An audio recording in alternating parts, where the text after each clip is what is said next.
saint who sleeps when everybody is awake. And you wake up when everybody is dead. The late night people, according to Krishna, are the men of wisdom. Now, this is the word meaning. So you can quote that. If anybody says, why are you just keeping late nights? Because of my wisdom. What? Bhagavan Krishna has said in the Gita, this stanza you give it out. Even the greatest Pandit will have to say that you know so much. That is not the meaning. In the night means where you don't see the names and forms.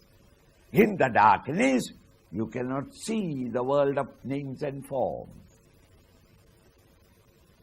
A man of self-control, when he has quietened the mind and intellect, he is to that extent rising into another plane of consciousness that the world familiar to him, the world of BMIPF, OET, are no more available for him. Just as when you are awakened to the waking state, the world of dream in which you have been stifling yourself and suffering, all that dream world has rolled away. You cannot experience both the dream world and the waking world at one and the same time. When you are awake in that new dimension of consciousness, the world familiar to you while you are in the dream state are no more. The self-controlled man lives amidst us, no doubt, but he experiences a greater world of joy and happiness. And the familiar world in which all of us are living, a world of sorrows and tragedies and disappointments and rejections, the world of temptations and charms, the world of desires and passions, in which you and I are living and making a mess of our own life and a mess of others' life. This contentious world of meaningless and empty competitiveness, what about that world? Yasyam jagrati bhutani, the world into which you are all awake, meaning you are all conscious of, the world of BMI, PFC, OAT. Into that world of ours, the man of perfection is asleep. Meaning, he is not recognizing that world.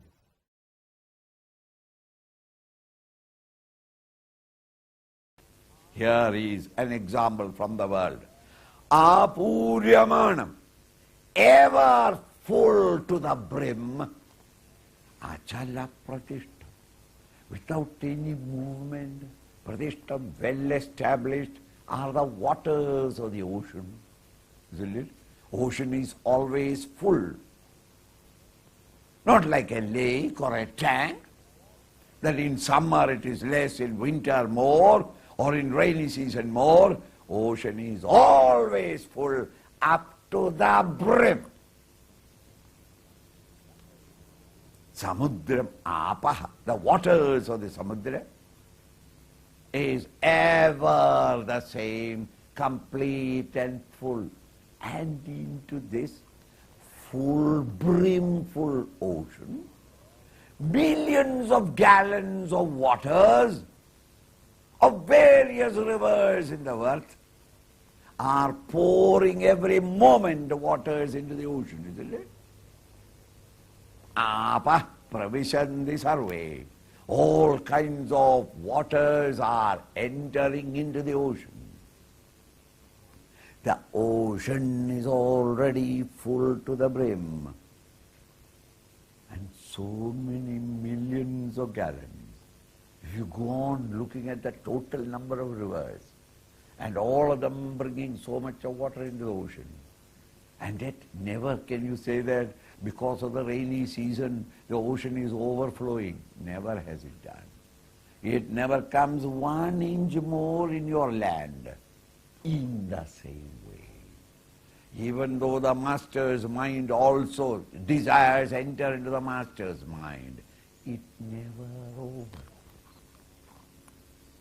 Why is it that mathematically this impossible situation is there in the ocean?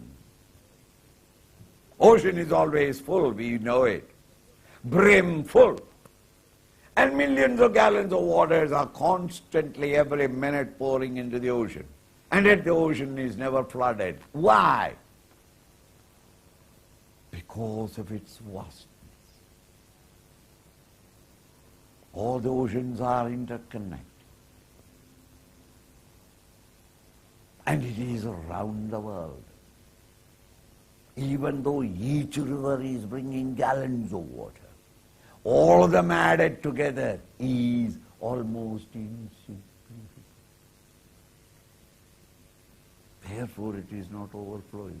In the same way, you and I, we have got a lake of a mind, or a tank of a mind, a small little mind, so that 1 ounce of desire, 22 gallons come out. It overflows.